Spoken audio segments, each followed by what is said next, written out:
একটা পাহাড় থেকে পড়ে আসা পাথর ঠিক কতটা বিপজ্জনক হতে পারে জানো?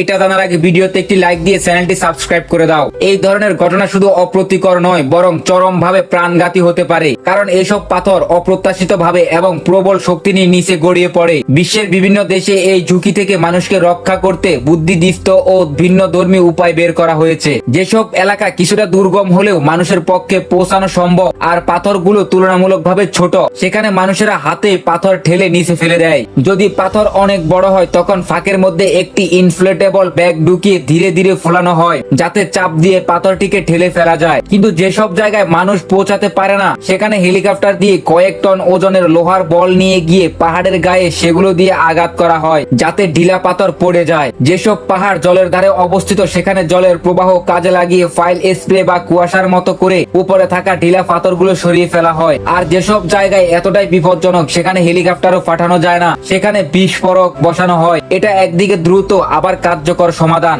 সবকিছু পরিষ্কার হয়ে গেলে একটি শক্তিশালী নেট বসানো হয়, যা ভবিষ্যতে ঢিলে ঢালা পাথর পড়ে গিয়ে দুর্ঘটনা ঘটার সম্ভাবনা অনেকটাই কমিয়ে দেয়।